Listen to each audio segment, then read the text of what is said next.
ସ୍ମୃତି ପ୍ରଣତିର ପ୍ରଥମ ବାର୍ଷିକ ସମାରୋହର ଦ୍ୱିତୀୟ ଅଧିବେଶନର କବିତା ପାଠ ଉତ୍ସବରେ ବରେଣ୍ୟ ମଞ୍ଚାସୀନ ତଥା ସମସ୍ତ ସାରସ୍ୱତ ବନ୍ଧୁମାନଙ୍କୁ ଶବ୍ଦ ପ୍ରଣାମ ଜଣାଇ ମୁଁ ମୋର କବିତା ପାଠ ଆରମ୍ଭ କରୁଛି।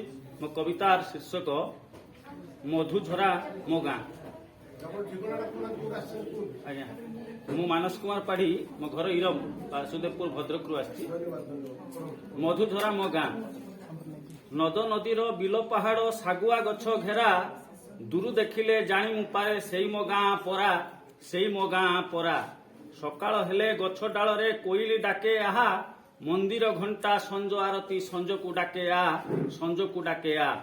ସନିଆ ଭାଇ ବିଲକୁ ଯାଏ ବଳଦ ହଳ ନେଇ, ଚଷା ପୁଅ ସେ ଦେଶକୁ ପାଳେ ତୁଣ୍ଡେ ଆହାର ଦେଇ, ସଭି ତୁଣ୍ଡେ ଆହାର ଦେଇ। ଅବଧାନିଆ ପାଠର ସ୍ୱର ଚାଟଶାଳୀରୁ ଆସେ, ସୁନା ଝିଅ ମୋ କୁନୁ ଆଖିର ଆଖିଏ ସ୍ୱପ୍ନ ଭାସେ, ତା ଆଖିରେ ସ୍ୱପ୍ନ ଭାସେ। ଗାଁ ଦାଣ୍ଡର ଯାତ୍ରା ମେଳା ମଉଛୁକର କଥା, ମନେ ପଡ଼ିଲେ ଆଖି କାନ୍ଦଇ ହୃଦୟ ଆସେ ବ୍ୟଥା, ମୋ ହୃଦୟ ଆସେ ବ୍ୟଥା। ରଙ୍ଗୋଲି ହୋଲି ରଜର ଦୋଳି ଆରିସା ପୋଡ଼ ପିଠା, 12 ମାସରେ 13 ପରବ ଗାଁରେ ଲାଗେ ମିଠା, ମୋ ଗାଁର ଲାଗେ ମିଠା।